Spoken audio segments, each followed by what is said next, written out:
Hello and welcome to की infotech YouTube channel में आपका स्वागत है। और साथ ही साथ मैं आपका स्वागत करता हूँ एक्सेल के हमारे सफ़र बेसिक से लेके एडवांस तक। दोस्तों, लास्ट लेक्चर में हमने सीखा था किस तरीके से मार्कशीट बनाते हैं और उसमें किस तरीके से लॉजिकल फंक्शंस का इस्तेमाल करते हैं। जैसे हमने लॉजिकल फंक्शन इफ़ यूज़ करके किया था, उसके बाद हमारा लॉजिकल टेस्ट क्या था, उसके बाद हमारा जो आंसर ट्रू और फॉल्स जो कराना था वो हमने कल के लेक्चर में देखा था। आज के लेक्चर में भी हम थोड़ा सा सिमिलर और थोड़ा सा एडवांस देखेंगे कि मतलब इफ़ के मल्टीपल लॉजिकल टेस्ट हम लोग एक ही फॉर्मूले में कराएंगे, जो कि आज हम इस शीट में सीखेंगे। साथ ही साथ हम लोग देखेंगे कि टुडे का फॉर्मूला किस तरीके से वर्क करता है और डेटा वैलिडेशन भी देखेंगे साथ में। दोस्तों, तो चलते हैं शीट की तरफ। सबसे पहले देखो यहाँ पे कुछ बताया गया है कि जैसे प्रीपेयर MSEB शीट, मतलब Maharashtra state electric board sheet हमें बनानी है। यानी कि हमारा जो इलेक्ट्रिसिटी होता है उसका मीटर होता है। मीटर के ऊपर हमारे कोड होते हैं, ठीक है, कि मीटर नंबर होता है, मीटर का कोड होता है। जैसे कमर्शियल है या रेसिडेंशियल है, हम लोग यहाँ पे कमर्शियल के लिए C यूज़ करेंगे और रेसिडेंशियल के लिए R यूज़ करेंगे। तो सबसे पहले चलते हैं हम लोग यहाँ पे। और एक चीज़ देखो, यहाँ पे एक्सरसाइज बताया है, prepare MSCB sheet, rate unit for C commercial ₹2 and for R residential ₹1 per unit. मतलब यूनिट की कॉस्टिंग दी हुई है। लेट फाइन चार्ज, हमें लेट फाइन भी निकालना है। कमर्शियल के लिए 2% है जो भी अमाउंट होगी उसके ऊपर, और रेसिडेंशियल के लिए 1% है उसके जो भी अमाउंट होगी उसके ऊपर। उसके बाद क्या बोला है उसने, use data validation list for column meter code. Okay, और उसमें डेटा वैलिडेशन क्या यूज़ करना है हमको, C और R। तो चलते सबसे पहले मीटर कोड की तरफ। ठीक है, ऑलरेडी मैंने यहाँ पे ये शीट रेडी बना कर रखा हूँ ताकि टाइम हमारा बच जाए और मैं सिर्फ आपको अच्छे से फार्मूला जो है वो बता दूँ, किस तरीके से हम लोग फार्मूला यूज़ करते हैं इसके अंदर। ठीक है दोस्तों, मैं ये फार्मूला सारे डिलीट कर देता हूँ ताकि समझाने में आपको आसानी हो जाए। ठीक है दोस्तों, सबसे पहले हम लोग डेटा वैलिडेशन की तरफ चलते हैं। डेटा वैलिडेशन करने के लिए हम लोग एक डेटा वैलिडेशन लिस्ट बनाएंगे, जिसमें हम लोग यहाँ पे ड्रॉप डाउन एक छोटा सा एरो आपको नज़र आएगा, और यहाँ पे एरो पे क्लिक करने के बाद आपको एक ड्रॉप डाउन लिस्ट नज़र आएगी। ठीक है, तो चलते हैं डेटा। डेटा के अंदर देखिए यहाँ पे एक ऑप्शन होता है डेटा वैलिडेशन। डेटा वैलिडेशन के ऊपर क्लिक करते हैं और यहाँ पे एनी वैल्यू की जगह पे हम लोग लिस्ट ले लेते हैं। अब यहाँ पे लिस्ट में पूछता है क्या आपका सोर्स क्या है। अगर आपने कहीं पर फॉर एग्जांपल यहाँ पे लिखा है जैसे C और R, तो आप उसका पाथ दे दो, मतलब Q11 या 12 जो भी रहेगा वो, या तो मैन्युअली आप टाइप करो। ठीक है, C मैं कैपिटल में लिख लेता हूँ, C कॉमा उसके बाद R, ओके करते हैं। ठीक है, ये देखिए यहाँ पे इस तरीके से ये C और R आया। मैंने अभी सिर्फ एक ही सेल को सिलेक्ट किया था, इसके लिए वो एक ही सेल में नज़र आता। मैं क्या करता हूँ, इसको नीचे की तरफ ड्रैग कर लेता हूँ ताकि वो सबके यहाँ हर सेल में वो कॉपी हो जाए। ठीक है, फॉर एग्जांपल मैं इसको C लेता हूँ, इस भाई साहब को भी जो भी है C ले लेते हैं, इनको R करते हैं, इनको भी R करते हैं, मतलब रेसिडेंशियल, C से कमर्शियल। ठीक है, R कर लेते हैं यहाँ पे जो भी है CR, ताकि हमको समझने में आसानी हो। मैंने इसको इस तरीके से फिल कर दिया। उसके बाद हमको क्या है यहाँ पे, देखो यहाँ पे दिया हुआ है क्या, ला मीटर नंबर यहाँ पे है, उसके बाद है लास्ट रीडिंग, मतलब पहले क्या रीडिंग थी और आज की तारीख में क्या रीडिंग है। ठीक है, तो मैं यहाँ पे ये जो नॉर्मल और सिंपल फार्मूला है टोटल यूनिट्स का, हम टोटल यूनिट्स किस तरीके से कैलकुलेट करेंगे, इसमें से इसको माइनस करेंगे सिंपली, इज इक्वल टू ये सेल माइनस ये सेल। ठीक है, करंट रीडिंग में से लास्ट रीडिंग को माइनस करेंगे तो हमको टोटल यूनिट्स मिल जाएगा। ठीक है, मैं इसको ड्रैग कर लेता हूँ नीचे की तरफ ताकि बार बार मुझे वो फार्मूला टाइप करने की ज़रूरत ना पड़े। देखिए यहाँ पे जी से आप देखते हो फार्मूला बार में आपको यहाँ फार्मूला नज़र आएगा। ठीक है, उसके बाद रेट पर यूनिट। अब रेट पर यूनिट क्या बताया गया, अब हमारे उसके लिए क्या है, रेट पर यूनिट के लिए एक कंडीशन है क्या, अगर कमर्शियल है तो उसके लिए 2%, अगर रेसिडेंशियल है तो उसके लिए 1%, मतलब 1% नहीं, एक्चुअली 2 रुपया और 1 रुपया। ठीक है, मैं यहाँ पे कंडीशन लगाता हूँ if, sorry, if logical test क्या कराना है मुझे, अगर इस सेल में क्या हो, अगर इस सेल के अंदर लिखा हो this cell is equal to C, okay,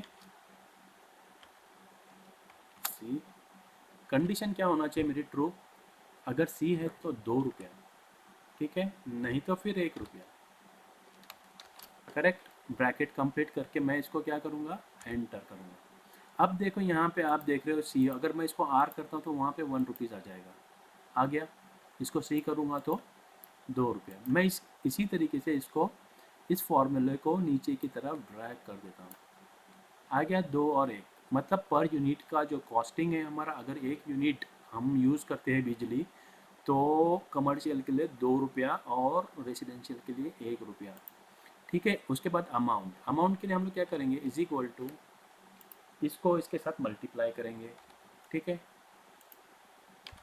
सही है ना, मल्टीप्लाई करेंगे तो हमको उसका आंसर मिल जाएगा, मतलब जितने यूनिट थे उसके रेट क्या था, मतलब 206 मल्टीप्लाई बाय 2, क्योंकि वो कमर्शियल का है। उसको ड्रैग करते हैं नीचे की तरफ, मैंने इसको नीचे की तरफ ड्रैग किया। अब लेट फाइन हम लोग क्या करेंगे, लेट फाइन के लिए यस या नो, ये सिर्फ हमारे आइडेंटिफिकेशन के लिए, आप चाहे तो डायरेक्टली लेट पेमेंट चार्जेस निकाल सकते हो, ठीक है, लेकिन मैं यहाँ पे दिखाना चाहता हूँ कि हाँ इसको लेट पेमेंट लगाए यस, इसको नहीं लगाए नो, ऐसे चीज़ें मुझे यहाँ पे आना चाहिए। तो इसके अंदर क्या कितने कंडीशन लगेंगे, अब देखो यहाँ पे हमारे 4 लॉजिकल टेस्ट आते हैं। 4 लॉजिकल टेस्ट कैसे आएंगे, सबसे पहले तो हमारा जो मीटर है अगर कमर्शियल है तो एक तो ये एक कंडीशन आएगी कमर्शियल की, तो उसके बाद आता है 2 रुपये का उसका ये जो है रेट यूनिट है। और वहाँ पे हमको क्या बोला था कि अगर लेट फाइन कैसा चार्ज हुआ है हमारे लिए 2% और 1%, मतलब कमर्शियल के लिए 2% और रेसिडेंशियल के लिए 1%, काय पे, अमाउंट के ऊपर। चलते हैं देखते हैं किस तरीके से हम लोग कैलकुलेट करेंगे। पहली कंडीशन हुई, मतलब पहला लॉजिकल टेस्ट हुआ मीटर कोड होना चाहिए, दूसरा लॉजिकल टेस्ट होगा हमारा कि उसके ऊपर 2% होना चाहिए, तीसरा क्या होगा अगर आर है तो डिफरेंट परसेंटेज कैलकुलेट होना चाहिए, ठीक है। मैं यहाँ पर लिखता हूँ इफ़, अगर, ठीक है, लॉजिकल टेस्ट क्या है, ये सेल, ठीक है, मीटर कोड, अगर मीटर कोड इक्वल टू सी हो, ठीक है, इक्वल टू सी हो तो क्या होना चाहिए, और दूसरा क्राइटेरिया क्या है, अगर लेट फाइन, सॉरी मैं यहाँ पे एक्चुअली हम लोग, मैं आपको थोड़ा सा गलत बता दिया, एक्चुअली हम लोग कैलकुलेट कर रहे हैं ड्यू डेट के ऊपर, ओके, दूसरा क्राइटेरिया लॉजिकल टेस्ट है हमारा ड्यू डेट। तो हमारा ड्यू डेट जो है वो किस तरीके से होगा, इफ़, ठीक है, इफ़ यहाँ पे मीटर कोड, ठीक है, मीटर कोड क्या होना चाहिए, आज के तारीख से कम, मतलब अगर वो डेट पास हो गई है, मतलब फॉर एग्जांपल 11 अगस्त अगर पास हो गई है तो उसके ऊपर पेनल्टी आना चाहिए, ठीक है। तो हम लोग क्या करेंगे, यहाँ पे लेस देन का साइन लगाएंगे और यहाँ पे एक यूज़ करेंगे फॉर्मूला जिसको कहते हैं टुडे, ठीक है, आज की तारीख जो भी रहेंगी, और ये तारीख जो है वो आपके सिस्टम के तारीख पे डिपेंड करती है, ठीक है। अगर सिस्टम की तारीख आपकी सही नहीं होगी तो एक्सेल शीट के अंदर भी रॉन्ग डेट बताएगा। तो ध्यान रहे कि टुडे, ठीक है, सिस्टम का तारीख जो है वो सही रहे, ठीक है। टुडे का फॉर्मूला क्या काम करता है, एक्चुअली मैं इसको आगे बढ़ने से पहले आपको सिंपली बताता हूँ कि टुडे का फॉर्मूला यूज़ क्यों किया जाता है, इज इक्वल टू, मैं सिर्फ यहाँ पे लिखता हूँ टुडे, टुडे लिखने के बाद एंटर करता हूँ तो देखो मुझे वो आज की तारीख देता है, ठीक है, आज की जो करंट सिस्टम डेट है, आप देख रहे हो 8वां महीना 20 तारीख, यहाँ पे सिस्टम में देखो 8वां महीना 20 तारीख, इसीलिए हम लोग टुडे का फॉर्मूला यहाँ पे यूज़ करेंगे, is equal to if meter code, ठीक है, meter code less than today's date, आज के तारीख से अगर कम होती है टुडे, ठीक है, तो क्या होना चाहिए, यहाँ पे बोलना चाहिए यस पेनल्टी है, फाइन इसको आ रहा है, सॉरी फाइन इसको आएगा, यस, नहीं तो नो करेंगे, ठीक है, नहीं तो क्या करेंगे, नो, इनवर्टेड कॉमा में ही नो को लिखेंगे, एन ओ, नो, और ब्रैकेट को कंप्लीट करके एंटर करेंगे। आया समझ में? यहाँ पे 11 अगस्त है, ठीक है, डी इज इक्वल टू, ठीक है, लेस देन टूडेज डेट, तो यस होना चाहिए और नो आना चाहिए, ठीक है। तो मैं इसको ड्रैग करता हूँ नीचे की तरफ, सारे नो आ रहे हैं, इसका मतलब कहीं तो भी फॉर्मूला गलत हो रहा है। देखते हैं यहाँ पे फॉर्मूला, इज इक्वल टू, फिर से लगाते हैं इफ़, ठीक है, इफ़ हमारा ये मीटर कोड है,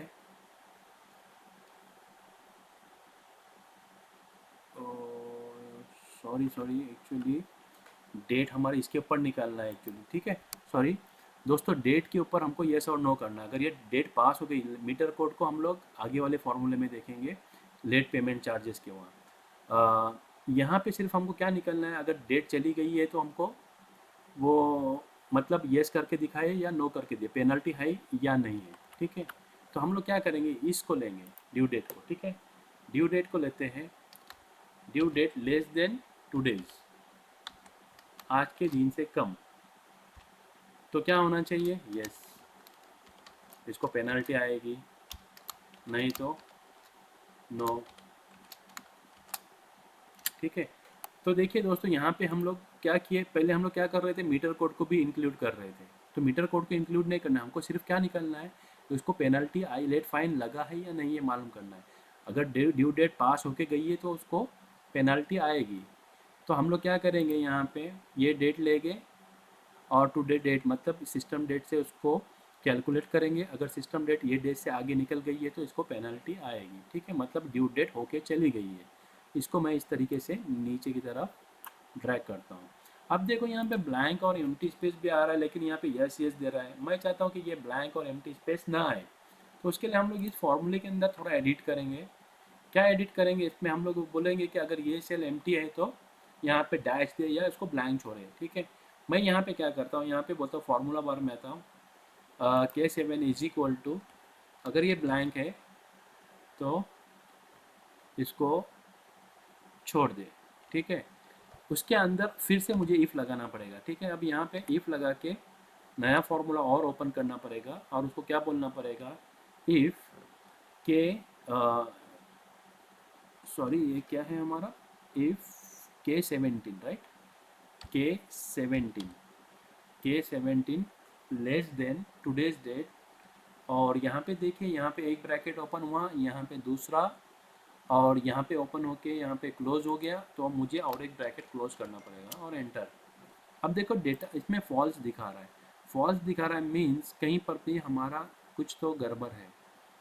अब यहाँ पे देखेंगे हम लोग, जब भी क्लिक करते हैं फॉर्मूला हमको लॉजिकल टेस्ट, अब लॉजिकल टेस्ट क्या है, हमारा ये लॉजिकल टेस्ट है कि अगर यहाँ पे ब्लैंक, मैं स्पेस बार दे देता हूँ, यहाँ पे ब्लैंक है तो क्या आना चाहिए, यहाँ पे ब्लैंक है तो हमारी वैल्यू क्या होनी चाहिए, हमने वैल्यू नहीं डिफाइन किया, यहाँ पे देखो, यहाँ पे यहाँ वैल्यू डिफाइन करेंगे, मैं वैल्यू डिफाइन करता हूँ कि डबल डैश आना चाहिए, ठीक है, वैल्यू डिफाइन करके डबल डैश। अब मैं इसको एंटर करता हूँ, उसके बाद मैंने क्या बोला आपको फिर से मैं समझाता हूँ, देखिए, इफ़ K17 मतलब हमारा जो ड्यू डेट है, सॉरी ये बी नहीं होना चाहिए, ब्लैंक होना चाहिए, ओके, यहाँ पे स्पेस है, इनवर्टेड कॉमा है, ये दो, मतलब ये डिफाइन करता है कि ये ब्लैंक स्पेस है।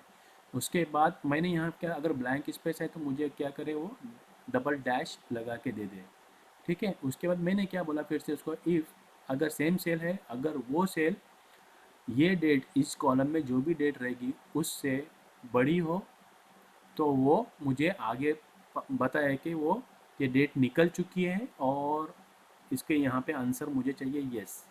अगर ये डेट नहीं निकल चुकी है तो मुझे यहाँ पे आंसर चाहिए नो, क्योंकि हम लोग लेट फाइन यस या नो करा रहे हैं, ठीक है। मैं एंटर करता हूँ, इस तरीके से मैं सारे इस फॉर्मूले को नीचे की तरफ ड्रैग करूँगा। ठीक है, आया समझ में? Yes, no, no, yes, yes. देखो यहाँ पे ब्लैंक स्पेस अभी भी नहीं आया, इसका मतलब फॉर्मूले में कहीं पर कुछ तो भी हमारा मिसिंग हो रहा है। आया समझ में? मिसिंग हो रहा है मतलब यहाँ पे स्पेस है। ओके, मैं इसको नीचे की तरफ ड्रैग करता हूँ। सॉरी, मैंने सारा सिलेक्ट कर दिया था, इसके लिए ऐसा हो गया। ये स्पेस निकाल देते हैं, एंटर कर देते हैं और इसके बाद इसको नीचे की तरफ ड्रैग करते हैं। ठीक है, तो दोस्तों ध्यान रहे कि फार्मूला जब भी एरर देता है इसका मतलब हमारे फार्मूले में, मतलब अगर यहाँ पे आपको कोई गलत चीज़ आ रही है इसका मतलब हमारे फार्मूले में कहीं पर कुछ तो भी गड़बड़ है। तो हमें हमेशा फार्मूला चेक करते रहना चाहिए। जब भी आप क्लिक करते हो फार्मूला बताता है आपका लॉजिकल टेस्ट क्या है, ट्रू वैल्यू क्या होनी चाहिए। उसके बाद यहाँ पे रखेंगे तो same logical test, multiple logical test है। ठीक है, ट्रू वैल्यू और फॉल्स वैल्यू क्या होनी चाहिए।